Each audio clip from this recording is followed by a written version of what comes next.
video-video kami sebelumnya telah disampaikan bahwa pengecoran logam adalah sektor hulu di mana sektor hilir sangat tergantung padanya. Yang kedua, bahwa tidak ada kehidupan tanpa pengecoran logam. Dua hal itu telah menjadikan bahwa pengecoran logam itu mengasihkan.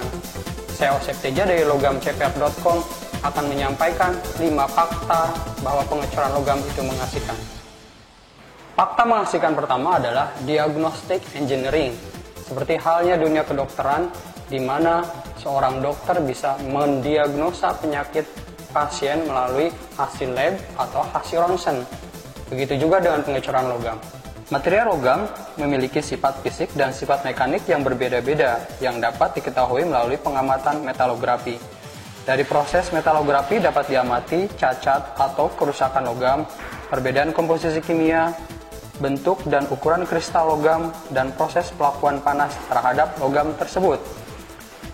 Ada juga komposisi kimia, yang dimana dari persen-persen komposisi kimia tersebut bisa menunjukkan sifat fisik, sifat mekanik, dan lifetime dari casing tersebut. Dari hasil pengamatan metalografi, seorang engineer dapat mengetahui cacat pada logam, semacam dokter yang mengetahui penyakit pasien melalui hasil fotoronsen. Fakta mengasihkan kedua adalah penuh tantangan atau full rise.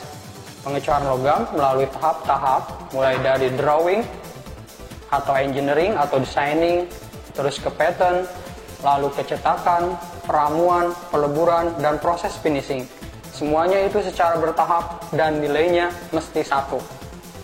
Dengan formula sebagai berikut: desain kali pola kali cetakan kali peramuan kali peleburan dikali finishing, semuanya harus satu, sehingga 1 kali 1 kali 1 kali 1 kali 1 kali 1 sama dengan 1. Dan jika dalam proses itu ada yang bernilai 0, maka hasilnya 0, artinya benda cor tersebut cacat. Misalnya, proses desain sudah betul, nilainya 1, pola juga sudah betul, nilainya 1, cetakan juga sudah betul, nilainya 1, peramuan juga sudah bagus, nilainya 1, proses peleburan juga sudah bagus, nilainya 1. Namun, ketika proses pemotongan sistem saluran ada kekeliruan di mana benda ikut terpotong, maka hasilnya 0, sehingga rangkaian-rangkaian sebelumnya dianggap cacat atau 0, hasilnya 0. Untuk mendapatkan nilai 1 pada setiap tahapannya, itu merupakan tantangan bagi seorang engineer pengecoran logam. Disitulah asiknya engineer pengecoran logam. Fakta yang ketiga adalah bahwa profesi pengecoran logam atau engineer pengecoran logam itu termasuk pada profesi langka. Di Indonesia hanya ada 2 perguruan tinggi yang ada program studi pengecoran logamnya, yaitu Politeknik Manufaktur Bandung dan Politeknik Manufaktur CPR. Dari kedua perguruan tinggi tersebut menghasilkan paling banyak 80 lulusan tiap tahunnya. Sedangkan pekerjaan bidang pengecoran logam itu sendiri membutuhkan SDM yang banyak. Jumlah lulusan pengecoran logam tersebut hanya mampu mengisi sekitar 10-15% lapangan kerja yang ada. Sehingga profesi di bidang pengecoran logam dapat dikatakan sebagai profesi yang langka. Fakta mengasihkan yang keempat adalah bahwa pengecoran logam itu selalu berkaitan dengan kerjaan-kerjaan maskulin ya. Di antaranya yang pertama, suhu tinggi dan bobot yang berat sekali. Area suhu kerja antara 1200 derajat Celcius hingga 1500 derajat Celcius. Tak perlu dipertanyakan lagi betapa panasnya keadaan pada suhu setinggi itu. Kemudian pada proses finishing terdapat proses menggerinda yang menimbulkan debu. Selain itu, barang-barang yang dihasilkan dari proses pengecoran logam merupakan barang-barang yang memiliki bobot berat. Keadaan panas, debu, beratnya barang cor logam ini identik dengan pekerjaan laki-laki. Meskipun demikian, pengecoran logam bukan berarti tidak cocok dengan perempuan. Bila ada kemauan, perempuan juga bisa menjadi ahli pengecoran logam. Fakta mengasihkan yang kelima atau yang terakhir adalah bahwa engineer pengecoran logam itu multifungsi. Artinya dia tidak hanya bisa bekerja di bidang pengecoran logam saja, tetapi di sektor-sektor lain dia juga bisa mengisi lowongan-lowongan pekerjaan. Misalnya di bidang material, otomotif, dan pertambangan. Jadi ilmu pengecoran logam ini dapat digunakan di berbagai bidang, bukan hanya di bidang pengecoran logam saja. Itulah 5 fakta yang menunjukkan bahwa pengecoran logam itu mengasihkan dan menyenangkan. Sebelum saya tutup, marilah kita simak beberapa resume dari rekan-rekan mahasiswa dan pekerja pengecoran logam yang ada di CPR.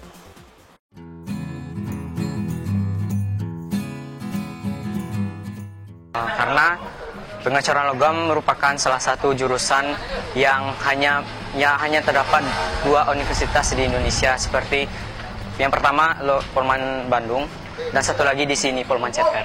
Karena pengecoran logam itu suatu jurusan yang masih jarang di Indonesia, mungkin dengan ini persaingan kerja nanti tidak banyak. Kesan belajar di sini, suasana belajarnya sangat kondusif, yang mana lingkungan belajar di sini kan dekat sama industri-industri CPR. Terus dalam hal praktek 66 sekian persen buat praktek.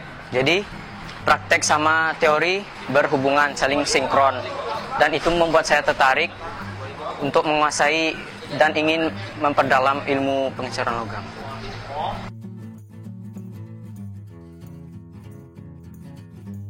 Kesan belajar di pengecoran logam, karena baru 1 semester ini saya merasa senang dan bisa diikuti dengan baik. Yang disukai dari pengecoran logam, teman-temannya yang baik, pelajarannya yang bisa apa ya, bisa dicerna dengan mudah. Saya tertarik akan hal gambar teknik. Kalau pelajaran paling favorit peleburan. Alasannya?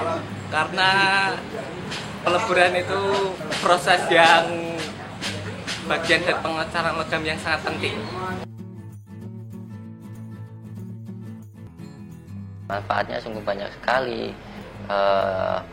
Banyak ilmu pengecoran logam itu semuanya yang bersangkutan dengan logam itu kita bisa membuatnya mudah, seperti itu. Kalau untuk jurusan pengecoran logam sangat luas sekali, dari semuanya. Apapun yang ada di otomotif, pengecoran logam selalu berandil di situ. Jadi banyak sekali peluangnya.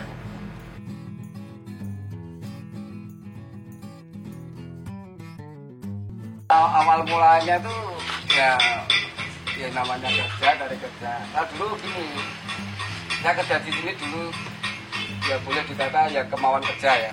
Tapi saya dengan ngelamar tuh enggak. Yang jelas sama ketemu Pak Yudi diajak untuk kerjasama, itu aja. Tahun 1992.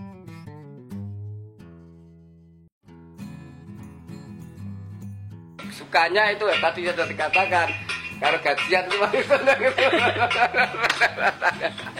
nah itu sukanya itu tadi kan bisa, kalau kerjaan bagus ya semua kita karyawan bisa nggak begitu istilahnya nggak begitu capek, finishingnya lancar ya kan.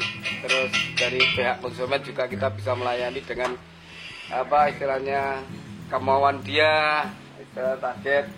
Itu kalau dukanya ya itu tadi, kalau pengecorannya baik itu kan bisa untuk menghambat. Nah dukanya dikejar oleh konsumen, barang nggak istilahnya nggak bisa memenuhi dari target apa yang diminta. Nah itu ya suka-sukanya. Kalau bekerja di sini kan banyak teman sampai kerjanya cuma sampai semua itu loh. Terus kalau bukannya ya itu pulang pergi jauh gitu aja.